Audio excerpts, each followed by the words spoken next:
అదృశ్యమైన బాలిక శవమై కనిపించింది. పశ్చిమ గోదావరి జిల్లా తణుకు మండలంలో జరిగింది ఈ దారుణం. బాలిక అదృశ్యమైన మరుసటి రోజు కాలువలో మృతదేహమై కనిపించడం మిస్టరీగా మారింది.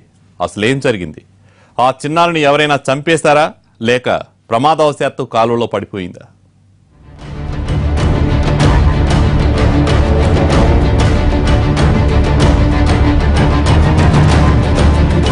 ఈ బాలిక పేరు స్వరూప. పశ్చిమ గోదావరి జిల్లా తణుకు మండలం మండపాక గ్రామానికి చెందిన జంగం సాయి కుమార్ కూతురు. అదే గ్రామంలో జెడ్బీ ఉన్నత పాఠశాలలో 8వ తరగతి చదువుతోంది. బాలిక కుటుంబ సభ్యులంతా బంధువుల ఇంట్లో శుభకార్యానికి వెళ్లారు.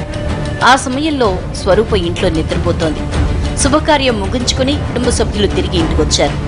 ఇంట్లో స్వరూప కనిపించకపోవడంతో కంగారు పడ్డారు. చుట్టుపక్కల వెతికారు. బంధువుల్ని ఆరా తీశారు. ఎంత వెతికినా ప్రయోజనం లేకపోయింది.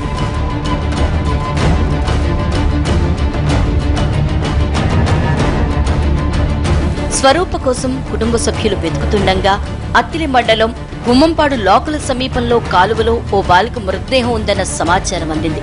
అనుమానంతో వెళ్లి చూస్తే అది స్వరూప డెడ్ బాడీనే. దీంతో తల్లిదండ్రులు కన్నీరు మున్నీరయ్యారు. అదే రోజుని అలా మామయ్య గారి ఇంటి శంకుస్థాపన ఉంటే ఆ శంకుస్థాపన కార్యక్రమానికి మా కుటుంబ సభ్యులందరూ వెళ్ళిపోయాం. ఈ అమ్మాయి నిద్రపోతుంది. సరే నిద్రపోదని లేకపోతే కానీ మేము పెద్దవాళ్ళు వెళ్ళిపోయాం. కానీ మరి ఈ అమ్మాయి ఎలా వెళ్ళిందో ఏం జరిగిందో ఏంటో మాకు తెలియదండి. మరుసటి రోజుని చుట్టాల ఇంటికాడ బంధువుల ఇంటికాడ అందరి ఇంటికాడ నెత్తుతాం. ఎక్కడ కనిపించలేదు. అనుకోని రీతిగా ఎవరు దారికి వాళ్ళు పలానా చోట బాడీ ఉందని తెలిస్తే మా అనుమానంతో వెళ్ళామండి చూద్దామని. కానీ అది మా మనవరాలుగానే ఉండదు. మరి ఇది ఎందుకు జరిగింది అన్నది మాకు తెలియదండి. అసలు బాలిక కాలువ దగ్గరికి ఎందుకు వెళ్ళిందో ఎవరికి అంతుపట్టట్లేదు. బాలికను ఎవరైనా చంపేసి కాలువలో పడేశారా అన్న అనుమానాలు వ్యక్తమవుతున్నాయి. అనుమానాస్పద మృతిగా కేసు నమోదు చేసిన పోలీసులు బాలిక మృతదేహాన్ని పోస్టుమార్టం కోసం పంపించారు.